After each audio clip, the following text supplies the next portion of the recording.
हाँ बेटा, अपन लोग विद्युत आवेश से संबंधित गुणधर्म पढ़ रहे थे। तो गुणधर्म के अंदर अपन सबसे लास्ट गुणधर्म पढ़ रहे हैं, 13वां गुणधर्म, आवेश के क्वांटीकरण का सिद्धांत, law of quantization of charge.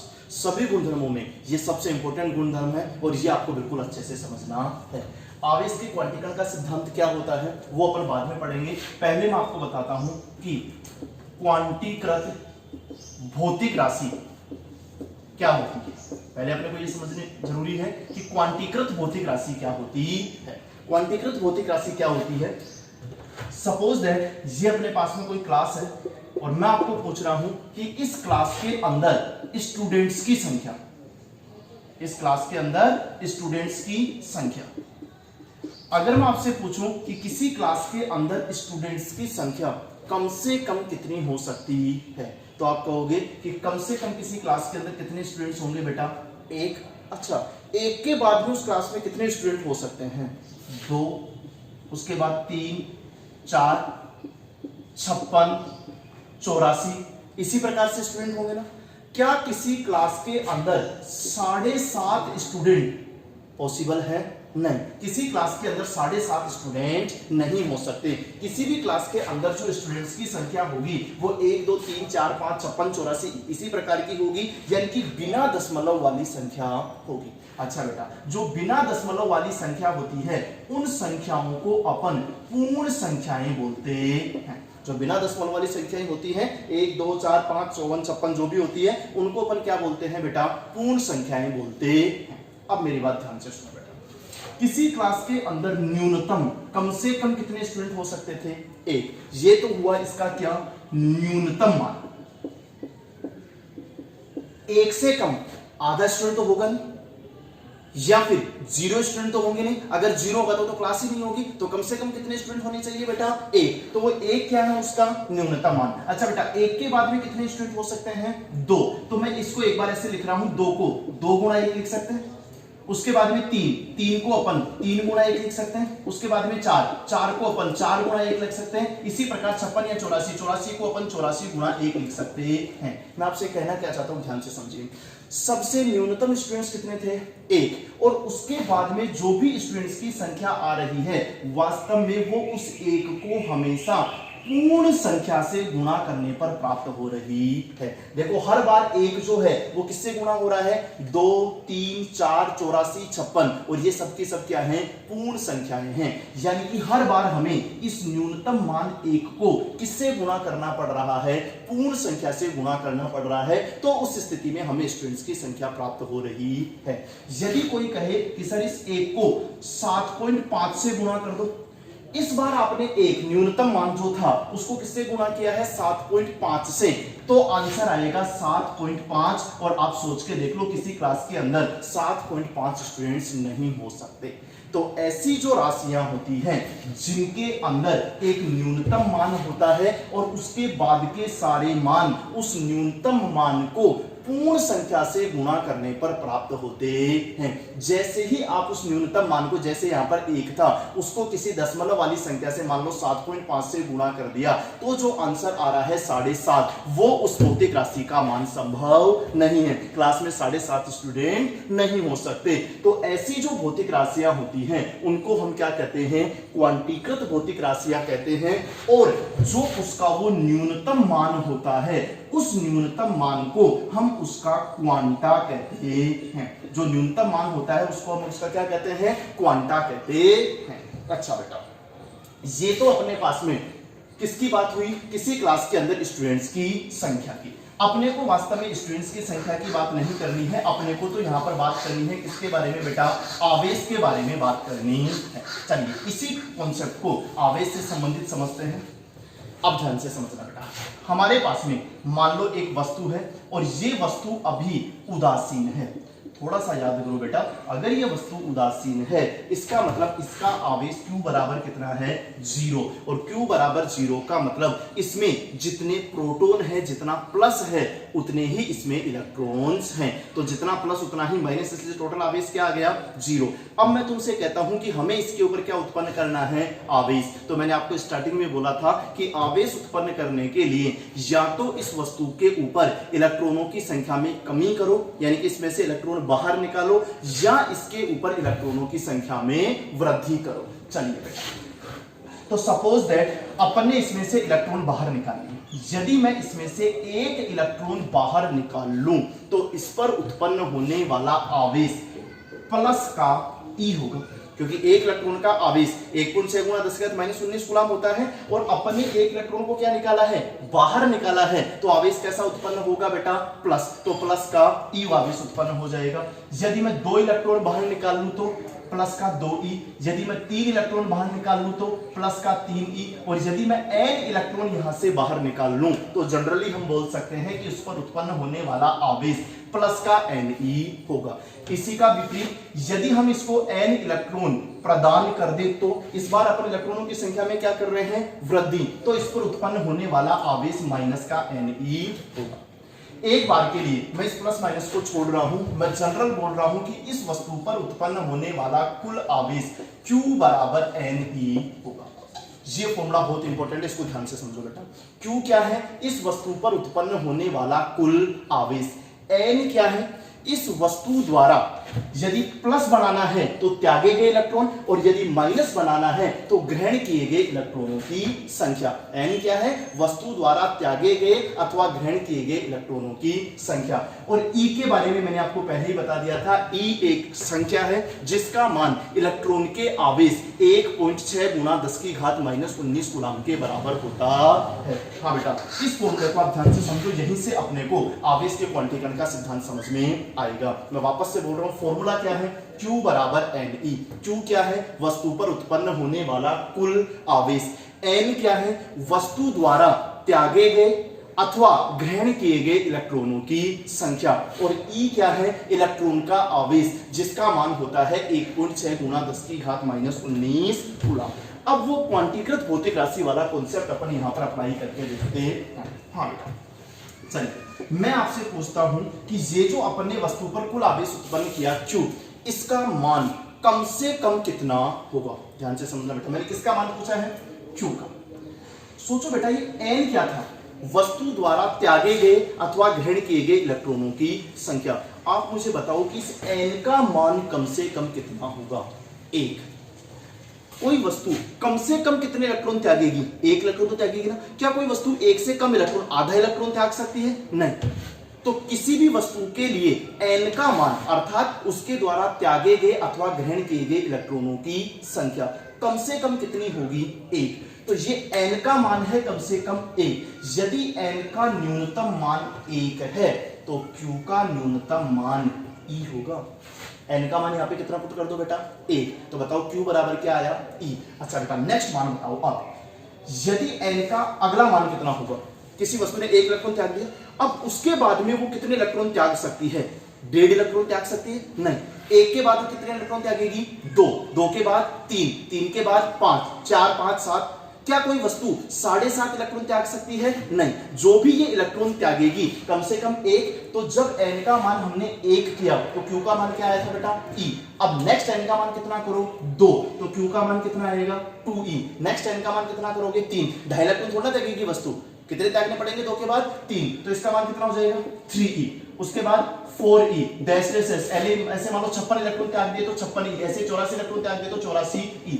अब आप ध्यान से समझो बेटा, मुझे बात करनी है Q की, n की नहीं, मुझे किसकी बात करनी है, Q की। मैंने आपको Q के ये सारे मान बता दिए।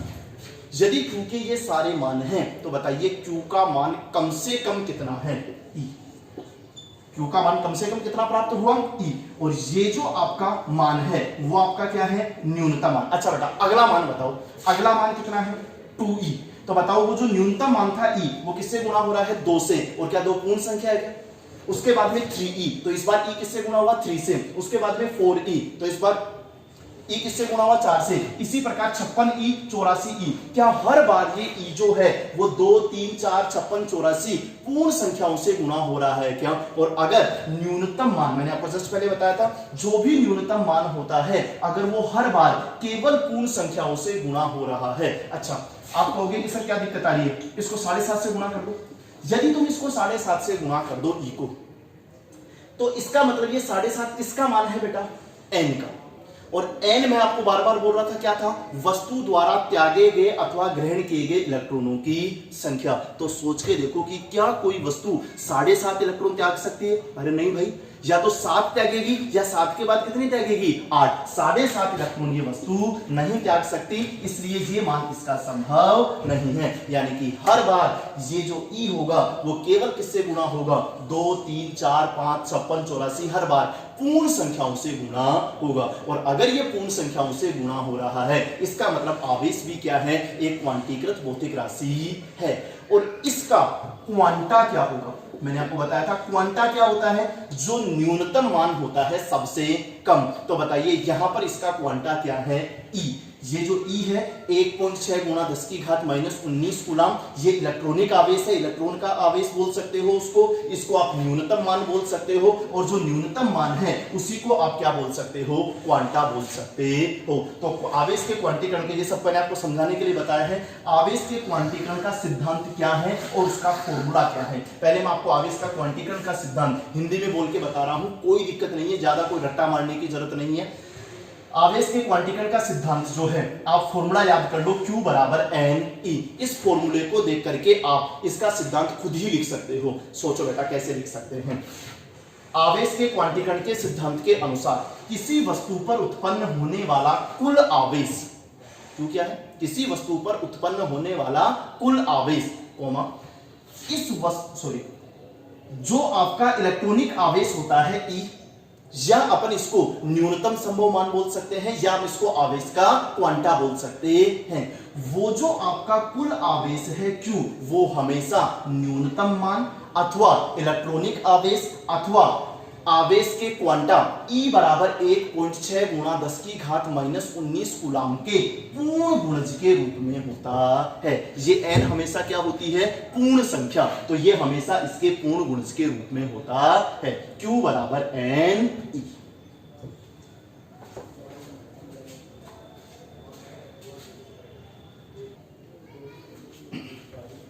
हाँ, तो आवेश के क्वांटीकरण के सिद्धांत के लिए हमें फॉर्मूला याद करना है Q बराबर NE। यदि n का मान अपन चेंज करते जाएं तो n का मान सबसे कम जब 1 पुट करोगे तो Q का मान आएगा E। जब n का मान 1 करोगे तो Q का मान कितना आएगा? E। 2 करोगे तो 2E, उसके बाद 3E डैश डैश ऐसे ही चलता रहेगा। इस फॉर्मूले से अपन सोल्व करके सारे क्वेश्चन सोल्व कर लेंगे, कोई दिक्कत नहीं है। हाँ बेटा, मैं आपको एक नई बात बता रहा हूँ। अब जो मैं आपको बात बता रहा हूँ वो बोर्ड के एग्जाम के लिए नहीं है। इस टाइप का क्वेश्चन बोर्ड के एग्जाम में नहीं आएगा। मैं आपको थोड़ी सी एक्स्ट्रा बता रहा हूं। अभी आपको आवेश के क्वांटीकरण के सिद्धांत के अंदर बोर्ड के लेवल पर फॉर्मूला ध्यान रखना है, Q बराबर NE। मैं आपको एक नई चीज बता रहा हूं। इस सिद्धांत के अनुसार तो किसी भी वस्तु पर आवेश का मान कम से कम कितना हो सकता है? E। उसके बाद में 2E, 3E, 4E ये सब हो सकते हैं। इस सिद्धांत के अनुसार किसी वस्तु का आवेश E से कम नहीं हो सकता। और कम से कम कितना आवेश हो सकता है? इलेक्ट्रॉनिक आवेश E बराबर 1.6 गुणा 10 की घात -19 कूलम के बराबर ही होगा। लेकिन अभी कुछ सालों पहले कुछ ऐसे कणों की पुष्टि भी हुई है जिनका आवेश इस E से भी कम होता है। कुछ ऐसे आवेशित कण पाए गए हैं जिनका आवेश प्लस का 2E/3 है, और कुछ ऐसे कण पाए गए हैं जिनका आवेश माइनस का E/3 है। पहले आप ये देख लो, इन दोनों ही कणों का आवेश, प्लस माइनस को छोड़ो आप, इन दोनों ही कणों का आवेश E से कम है। यहां पर अपन E को किससे गुणा कर रहे हैं? 2/3 से। तो 1 से छोटी संख्या से गुणा कर रहे हैं तो आंसर E से कम आएगा। उस माइनस को छोड़ो, वहां पर E में किसका भाग दे रहे हैं? 3 का, तो वो आवेश E से क्या होगा? कम। तो कुछ ऐसे कण खोजे गए हैं जिनका आवेश E से कम होता है और वो प्लस 2E/3 होता है या माइनस 2E/3 होता है। ये दो ही आवेशित कण खोजे गए हैं। जिन कणों का आवेश प्लस का 2E/3 होता है उनको अपन बोलते हैं अपक्वार्क। क्या बोलते हैं बेटा? अपक्वार्क। और जिनका आवेश माइनस का E/3 होता है उसको अपन बोलते हैं डाउन क्वार्क। और इनको सम्मिलित रूप से अपन बोलते हैं क्वार्क कण। क्या बोलते हैं बेटा? क्वार्क कण। मैं फिर से बोल रहा हूं, इन क्वार्क कणों की अभी वैज्ञानिक पुष्टि नहीं हुई है, तो हमें नॉर्मली क्वेश्चन सोल्व करते टाइम इन कणों के बारे में कुछ भी नहीं सोचना है। जब आप नॉर्मल बोर्ड के एग्जाम में क्वेश्चन सोल्व करो तो आप इनके ऊपर मत जाना, आप सिर्फ फॉर्मूला अप्लाई करना, Q बराबर NE और वहीं से सोल्व करके आंसर निकालना है। लेकिन मैं आपको एक्स्ट्रा बता रहा हूं, कुछ ऐसे कण खोजे गए हैं जिनको अपन क्वार्क कण बोलते हैं और इनका आवेश प्लस का 2e/3 और माइनस का e/3 होता है। जिसका प्लस का 2e/3 होता है उसको अपन बोलते हैं अप क्वार्क और उसको अपन शॉर्ट में U से रिप्रेजेंट करते हैं। जिनका आवेश माइनस का e/3 होता है उनको अपन बोलते हैं डाउन क्वार्क और उसको अपन D से रिप्रेजेंट करते हैं। हाँ बेटा, इनको अपन क्वार्क कण बोलते हैं। ठीक है, इसी क्वार्क कण से रिलेटेड मैं आपको क्वेश्चन सोल्व करवा रहा हूं अपने नोट्स के अंदर। जो क्वेश्चन नंबर 7 है इनके बारे में बाद में बात करेंगे। अपन क्वेश्चन नंबर 7 जो है वो इन क्वार्क कणों से संबंधित ही है। क्वेश्चन नंबर 7 ये कहता है कि यदि क्वार्क कणों का अस्तित्व संभव माना जाए, मैं फिर से बोल रहा हूं अभी इनकी वैज्ञानिक पुष्टि नहीं हुई है, लेकिन यदि अपन क्वार्क कणों यानी कि U और D का अस्तित्व संभव माने तो बताइए जो आपके 3 मूल कण होते हैं कौन कौन से? प्रोटॉन, न्यूट्रॉन और इलेक्ट्रॉन, इन कणों का कॉन्फ़िगरेशन या कॉम्बिनेशन क्या होना चाहिए? यानी कि इन अप क्वार्क और डाउन क्वार्क वाले दोनों कणों को किस प्रकार मिलाया जाए कि हम प्रोटॉन का निर्माण कर सके, न्यूट्रॉन का निर्माण कर सके और इलेक्ट्रॉन का निर्माण कर सके। कुछ भी नहीं है, बिल्कुल सिंपल सा दिमाग वाला क्वेश्चन है। प्रोटॉन का आवेश मैंने आपको बताया था कितना होता है, प्लस का E। कितना होता है प्रोटॉन का आवेश? प्लस 1.6 गुणा 10 की घात -19 कूलम। और मैं आपको बार बार बोल रहा हूं कि इस पूरे चैप्टर में E का मान कितना लेके चलना है? 1.6 गुणा 10 की घात -19 कूलम। तो बताइए प्रोटॉन का आवेश क्या हो गया बेटा? प्लस का E। एक मिनट बताना, न्यूट्रॉन का आवेश कितना होता है? 0। न्यूट्रॉन तो उदासीन है, उसका आवेश कितना होता है बेटा? 0। और इलेक्ट्रॉन का आवेश कितना होता है? माइनस का E। यदि इन U का आवेश कितना है? प्लस का 2e/3 अप क्वार्क और D डाउन क्वार्क का आवेश कितना होता है? Minus e/3। यदि हम U और D का अस्तित्व संभव माने तो आप बताइए कि प्रोटॉन का निर्माण कैसे हो सकता है, न्यूट्रॉन का निर्माण कैसे हो सकता है और इलेक्ट्रॉन का निर्माण कैसे हो सकता है? अच्छा बेटा, प्रोटॉन का निर्माण करने के लिए मैं आपको कॉन्फ़िगरेशन बताता हूं। आप दो तो U ले लो, अप क्वार्क ले लो और उसके साथ में ऐड कर दो एक डाउन क्वार्क UUD, तो आपके पास में प्रोटॉन बन जाएगा। ठीक है, चेक करके देख लेते हैं UUD से प्रोटॉन कैसे बन सकता है। हाँ बेटा, पहले वाले U का आवेश प्लस का 2e/3, दूसरे वाले U का आवेश प्लस का 2e/3 और D का आवेश माइनस का e/3। अरे ये आवेश होगा ना। अच्छा बेटा सोल्व करो, इसका लघुत्तम कितना आएगा? 3। यहां पर कितना आएगा? प्लस का 2e और माइनस का E। तो प्लस 2e प्लस 4e और माइनस E, तो क्या बना? प्लस का 3e। तो ऊपर बचेगा, ध्यान से देखो, प्लस का 3e और नीचे बचेगा 3, तो कैंसिल होकर के हमारे पास में क्या बच गया? प्लस का E। और प्लस E का मतलब वो क्या बन गया आपके पास में? प्रोटॉन। तो थोड़ा सा दिमाग से सोचना था। UUD करोगे, 2 अप क्वार्क और एक डाउन क्वार्क लेगोगे, तो सोच के देख लो टोटल आंसर कितना आ जाएगा? प्लस का E, यानी कि वो क्या बन जाएगा? प्रोटॉन। अच्छा बेटा, मैं इधर केवल कॉन्फ़िगरेशन लिख रहा हूं, आप रफ कॉपी में खुद लिख के चेक करना, आंसर आ जाना चाहिए। न्यूट्रॉन का अगर अपन कॉन्फ़िगरेशन देखना चाहें तो इसका कॉन्फ़िगरेशन आएगा UD। एक अप क्वार्क ले लो और 2 क्या ले लो? डाउन क्वार्क, तो वो आपके पास में क्या बन जाएगा बेटा? न्यूट्रॉन बन जाएगा। आप सोल्व करके देख लेना। इलेक्ट्रॉन का न्यूट्रॉन बन जाएगा, UDD से न्यूट्रॉन बन जाएगा। और इलेक्ट्रॉन बनाने के लिए आप क्या करो? DBD, 3 डाउन क्वार्क एक साथ ले लो और सोल्व करके आंसर निकाल लेना। वो हमारे पास में क्या बन जाएगा बेटा? इलेक्ट्रॉन बन जाएगा।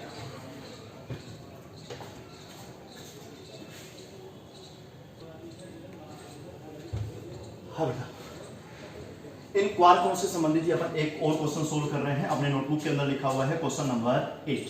क्वेश्चन नंबर 8 क्या कहता है? क्वेश्चन नंबर 8 ये कहता है कि यदि इन क्वार्क कणों का अस्तित्व संभव माने, यदि इन क्वार्क कणों का अस्तित्व संभव माने, यानी कि अपन प्लस का 2e/3 और माइनस के e/3 इस आवेश को भी अज्यूम करें, तो क्या ये आवेश एक क्वांटीकृत भौतिक राशि रहेगी? और यदि ये आवेश क्वांटीकृत भौतिक राशि रहेगी तो इसका क्वांटा का मतलब मैं आपको बार बार बोल रहा हूं क्या होता है? न्यूनतम मान कितना होगा? सुनो बेटा, यदि अपन इस क्वार्क कणों की बात नहीं करें तो इस फॉर्मूले के अनुसार Q का न्यूनतम मान क्या होगा।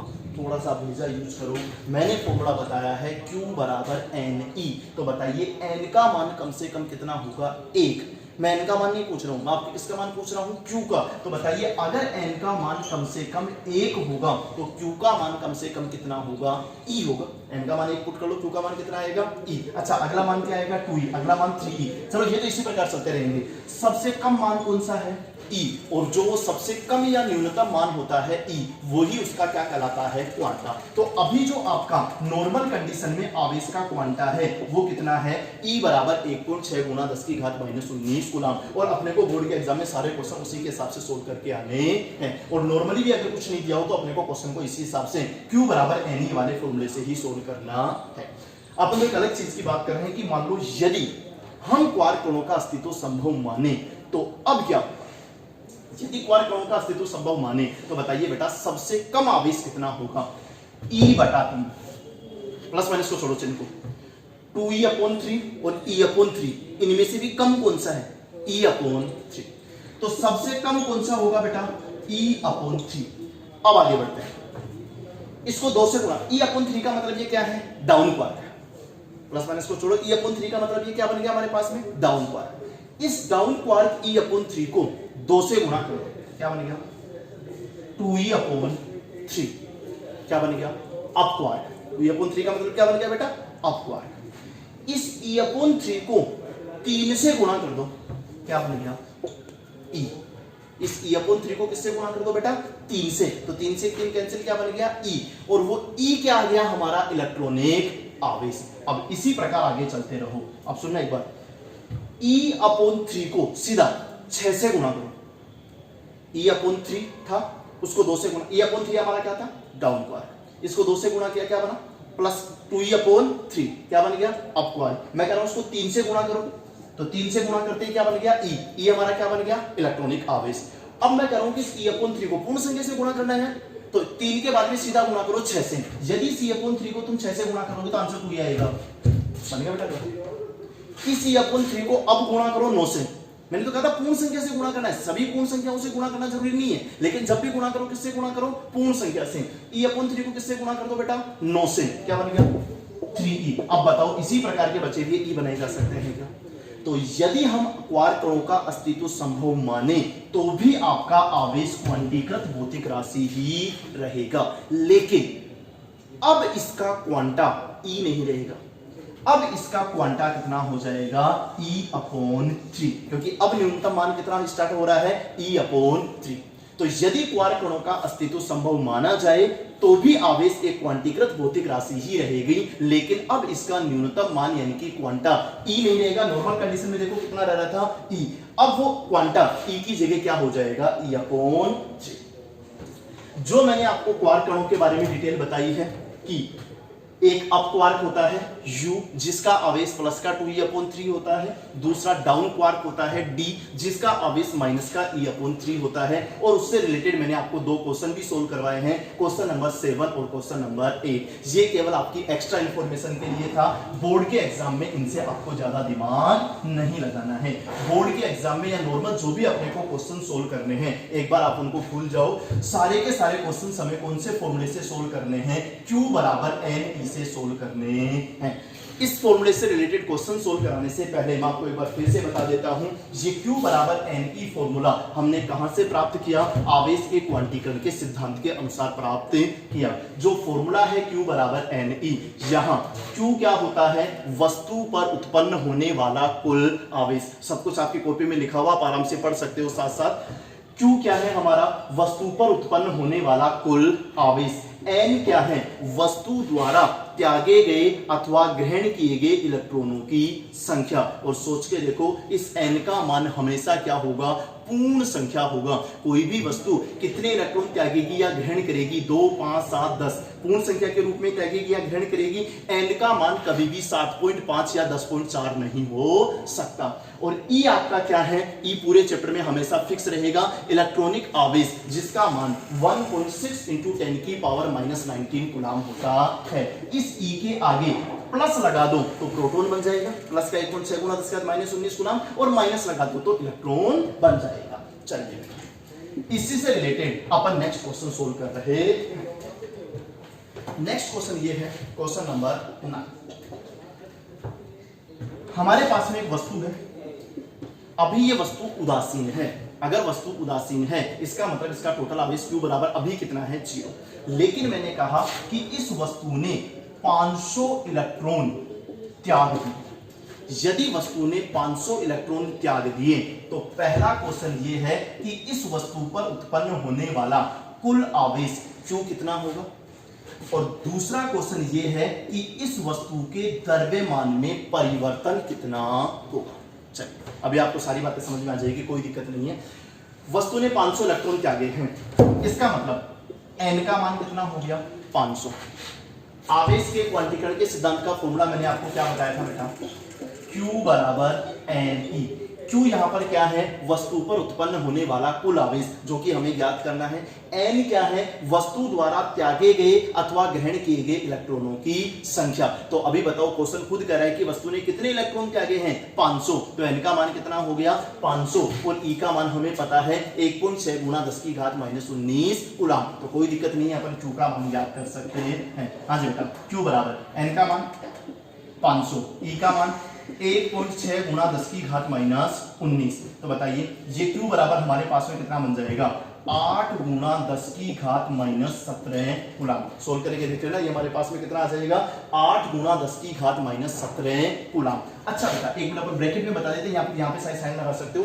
ये जो Q आवेश उत्पन्न होगा वो प्लस का होगा या माइनस का, प्लस का, यानी कि ये क्या होगा बेटा, धन आवेश, क्योंकि वस्तु ने 500 इलेक्ट्रॉन क्या किए हैं, त्यागे हैं। तो वस्तु इलेक्ट्रॉन त्यागती है तो उस पर कैसा आवेश उत्पन्न होता है बेटा, धन आवेश। ओके बेटा, next delta M. Delta M क्या है बेटा, द्रव्यमान में होने वाला परिवर्तन, यानी कि द्रव्यमान में होने वाली कमी या वृद्धि। इसमें कोई फॉर्मूला नहीं है, आप दिमाग से खुद ही सोच के बता सकते हो। यदि इस वस्तु ने 500 इलेक्ट्रॉन त्यागे हैं तो इसके द्रव्यमान में क्या होगी, कमी होगी। यदि वस्तु 500 इलेक्ट्रॉन ग्रहण करती तो द्रव्यमान में थोड़ी सी क्या होती, वृद्धि। लेकिन यहां 500 इलेक्ट्रॉन त्याग रही है तो द्रव्यमान में क्या होगी, कमी। और वो द्रव्यमान में कमी कितनी होगी, बिल्कुल सिंपल है, 1 इलेक्ट्रॉन का द्रव्यमान, द्रव्यमान की बात हो रही है, आवेश की नहीं। 1 इलेक्ट्रॉन का आवेश कितना होता है, 1.6 गुणा 10 की घात -19 कूलम, वो अलग चीज है। हमें बात करनी है किसकी, द्रव्यमान की। 1 इलेक्ट्रॉन का द्रव्यमान होता है 9.1 गुणा 10 की घात -31 किलोग्राम। ये तो आपको याद होना चाहिए। तो 1 इलेक्ट्रॉन का द्रव्यमान अगर इतना था तो बताइए 500 इलेक्ट्रॉन त्यागे तो 500 इलेक्ट्रॉनों का द्रव्यमान क्या होगा, इसको 500 से गुणा कर देना और सोल्व करके आंसर निकाल लेना, वो ही द्रव्यमान में होने वाली कमी होगी। लेकिन आप सोच के देखना, ये जो आंसर आएगा वो 10 की घात -30 या 10 की घात -31 में आएगा, जो कि वास्तव में बहुत ही छोटी संख्या है। इसका मतलब ये हमारा द्रव्यमान में परिवर्तन जो होता है वो क्या होता है, नगण्य परिवर्तन होता है।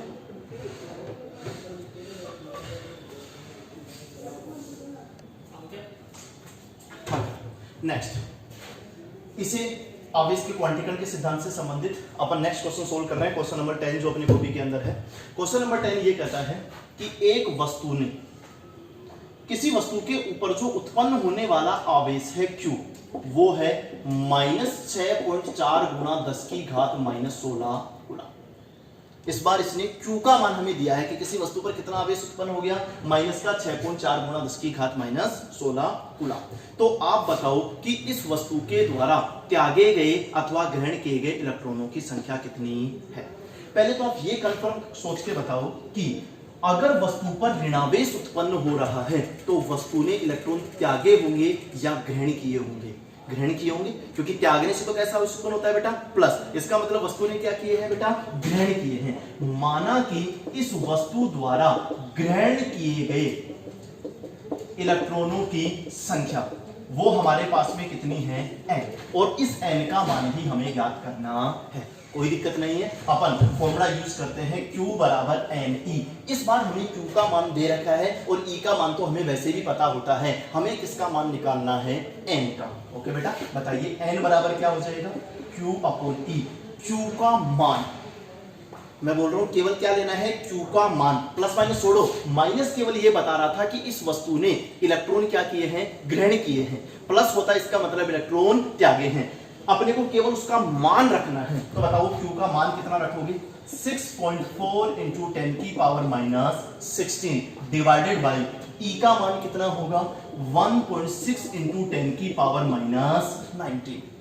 ई का मान यही होता है, इसको काट पीट के सोल्व कर लो, ये हमारे पास में बच जाएगा 4 इंटू 10 की पावर माइनस 16 और 10 की पावर माइनस 19 ऊपर जाएगा तो 10 की पावर क्या हो जाएगा प्लस का 19, तो 4 इंटू 10 की पावर माइनस 16 और प्लस 19, 10 की पावर क्या बची बेटा 3, तो आंसर आ गया हमारे पास में 4000। तो n का मान हमारे पास में कितना आ गया 4000 यानी कि 4000, यानी कि इस वस्तु ने टोटल 4000 इलेक्ट्रॉन ग्रहण किए हैं और ये आंसर बिल्कुल सही है क्योंकि ये पूर्ण संख्या है। सुनो बेटा, यदि हमारे पास में ऐसा कोई क्वेश्चन होता जिसमें n का मान हमें ज्ञात करना हो और अपन ने फॉर्मूला अप्लाई करके n बराबर q अपॉन इससे सोल्व करके आंसर निकाला, लेकिन मान लो उस क्वेश्चन में n का मान सोल्व करने से हमारे पास में आ गया 16.6, तो हम कहेंगे कि ऐसा संभव नहीं है। एक बार आंसर तो हम निकाल देंगे लेकिन लास्ट में हम क्या बोलेंगे कि ऐसा संभव नहीं है। सोचो बेटा क्यों?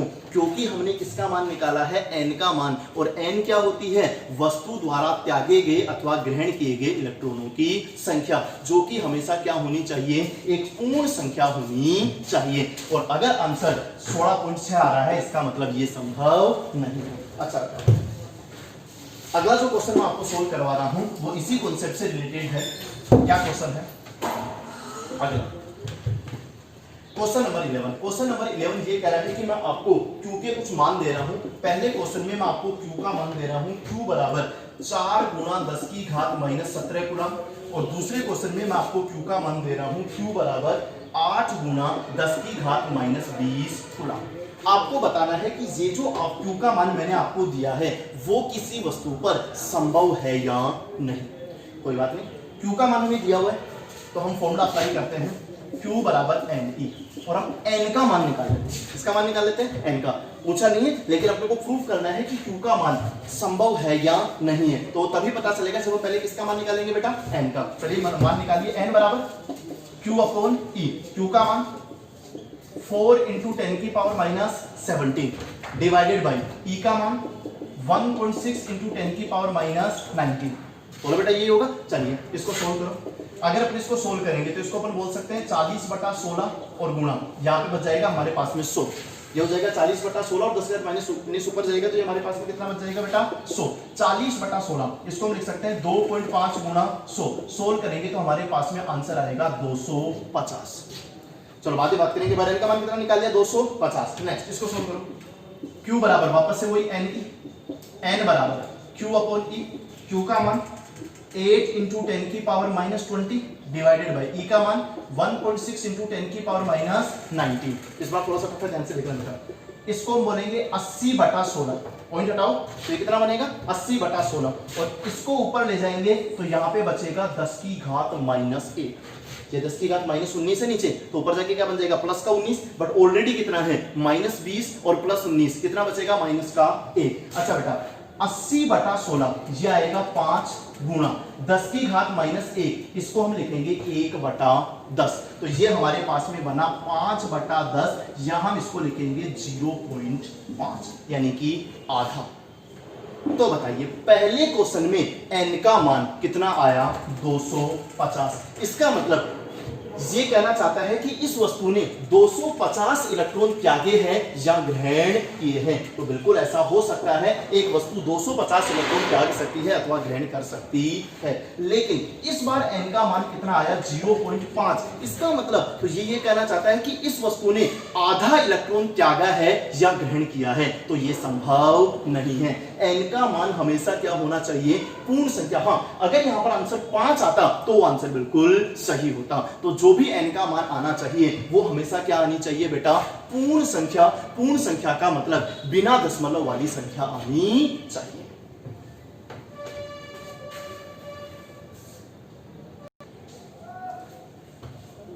हाँ, नेक्स्ट अपन आवेश की क्वांटिकल्स से संबंधित ही एक और क्वेश्चन सोल्व कर रहे हैं। इस बार क्वेश्चन थोड़ा सा टफ है, इसे थोड़ा सा ध्यान से समझना बेटा। ये अपन अपने नोट्स के अंदर जो क्वेश्चन नंबर 12 है वो अपन सोल्व कर रहे हैं। थोड़ा सा टफ क्वेश्चन है, ध्यान से समझना बेटा।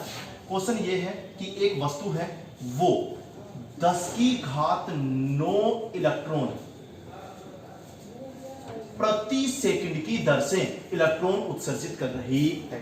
इसका मतलब ये है कि ये वस्तु 1 सेकंड में 10 की घात 9 इलेक्ट्रॉन उत्सर्जित कर रही है। तो बताइए कि कितने समय बाद, इस बार पूछा है टी का मान, कि कितने समय बाद इस वस्तु पर उत्पन्न होने वाला कुल आवेश 4 कूलाम के बराबर हो जाएगा। थोड़ा सा टफ क्वेश्चन है, ध्यान से समझना बेटा। चलिए इस 4 कूलाम वगैरह की बात अपन बाद में करेंगे। हाँ, एक चीज और ध्यान रखें, इस क्वेश्चन के अंदर जो नोट्स के अंदर क्वेश्चन सोल्व कर रखा है उसके अंदर कैलकुलेशन में थोड़ी सी मिस्टेक है, तो आप इसमें से देख करके जो मैं सही कैलकुलेशन कर रहा हूं उसके हिसाब से आप आंसर चेंज कर लेना। जहां आपको गलत लगे उसमें से काट देना, और जो मैं सही आंसर बता रहा हूं उसके हिसाब से आप चेंज करके लिख लेना। उसके अंदर कैलकुलेशन में थोड़ी सी मिस्टेक है। ओके बेटा, तो एक वस्तु 10 की घात 9 इलेक्ट्रॉन प्रति सेकंड की दर से इलेक्ट्रॉन उत्सर्जित कर रही है। तो बताइए 1 सेकंड में उत्सर्जित इलेक्ट्रॉनों की संख्या, बिल्कुल सिंपल क्वेश्चन के अनुसार कितनी है? 10 की घात 9। 1 सेकंड में उत्सर्जित किए गए इलेक्ट्रॉनों की संख्या कितनी है? 10 की घात 9। तो बताइए बेटा 1 सेकंड में उत्पन्न आवेश कितना होगा? Q बराबर क्या होता है? Ne। n का मान कितना है? 10 की घात 9। अरे भाई n क्या होता है? त्यागे गए अथवा ग्रहण किए गए इलेक्ट्रॉनों की संख्या। तो अभी 1 सेकंड के लिए उत्सर्जित या त्यागे गए इलेक्ट्रॉनों की संख्या कितनी है? 10 की घात 9। तो आप दिमाग में सोच लो, मैं यहाँ पर फॉर्मूला लगा रहा हूँ क्या? उत्पन्न आवेश Q बराबर Ne। तो n का मान 10 की घात 9 और E का मान 1.6 गुणा 10 की घात -19। तो इसको सोल्व करने से हमारे पास में आंसर आएगा 1.6 गुणा 10 की घात -10 कूलाम। कॉपी में थोड़ी सी कैलकुलेशन मिस्टेक है, आप सही करके लिखें। 1.6 गुणा 10 की घात -10 कूलाम।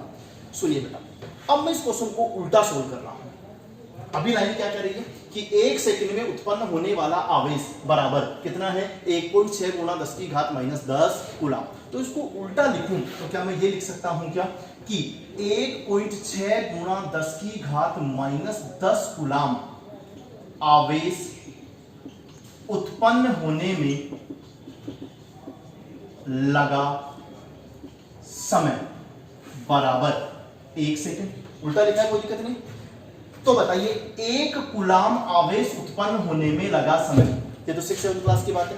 1.6 गुणा 10 की घात -10 कूलाम आवेश उत्पन्न होने में लगा समय 1 सेकंड। तो बताइए 1 कूलाम आवेश उत्पन्न होने में लगा समय कितना होगा? 1/1.6 गुणा 10 की घात -10।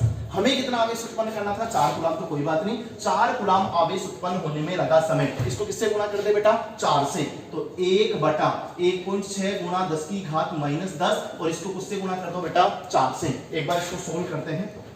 तो इसको सोल्व करने से हमारे पास में आंसर आएगा 4 इसको ऐसे लिख सकते हैं 1.6 गुणा 10 की घात -10 सेकंड। ये जो आंसर आ रहा है किसमें आ रहा है बेटा? सेकंड में। अच्छा बेटा, क्या मैं इसको ऐसे लिख सकता हूं? पॉइंट हटाओ तो ऊपर क्या बन जाएगा? 40/16 और ये 10 की घात -10 कहां चला जाएगा? ऊपर। तो ये क्या बन जाएगा? 10 की घात प्लस का 10। अभी भी क्या चल रहा है बेटा? सेकंड ही चल रहा है। अच्छा बेटा, ये बचेगा 2.5 गुणा 10 की घात 10 सेकंड। ये आंसर आपका बिल्कुल सही है, कोई दिक्कत नहीं है। लेकिन हो सकता है आपको एग्जाम में ये आंसर नहीं मिले। अभी जो आंसर आ रहा है वो किसमें आ रहा है बेटा? सेकंडों में। मैं इस आंसर को चेंज कर रहा हूं। कैसे चेंज कर रहा हूं? सुनो बेटा ध्यान से। 2.5 गुणा 10 की घात 10, ये क्या थे? सेकंड। यदि मैं इसमें 60 का भाग दे दूं तो क्या ये मिनट बन जाएंगे क्या? अगर सेकंड को अपने को क्या बनाना है? मिनट में कन्वर्ट करना है, तो हम क्या करें? 60 का भाग दे देंगे। अगर मैं इसमें 60 का भाग और दे दूं तो ये क्या बन जाएंगे? आवर, यानी कि घंटे। अगर मैं इसमें 24 का भाग और दे दूं तो ये क्या बन जाएंगे? दिन। एक दिन में कितने घंटे होते हैं? 24 घंटे। तो अगर मैं यहां तक, ये क्या था? सेकंड। अच्छा, 1 मिनट में कितने सेकंड होते हैं? 60 सेकंड। तो 60 का भाग दे दो, क्या बन जाएंगे? मिनट। अच्छा बेटा, 1 घंटे में कितने मिनट होते हैं? 60 मिनट। तो 60 का भाग और दे दो, अब क्या बन जाएंगे? घंटे। एक दिन में कितने घंटे होते हैं? 24 घंटे। तो 24 का भाग और दे दो, ये क्या बन जाएंगे? दिन। अच्छा, मुझे बनाने हैं वर्ष। दिन बन गए हैं, मुझे क्या बनाने हैं? वर्ष। एक वर्ष में कितने दिन होते हैं? 365। तो 365 का भाग और दे दो, ये हमारे पास में बन जाएंगे वर्ष। और जब अपन इस पूरी कैलकुलेशन को सोल्व करते हैं, चाहे कैलकुलेटर से सोल्व करके देख लेना, तो ये कैलकुलेशन जो आती है वो लगभग 792.7 वर्ष आती है। फाइनल आंसर क्या आएगा? 792.7 वर्ष। एग्जैक्ट सॉल्यूशन और एग्जैक्ट आंसर इस क्वेश्चन का ये है।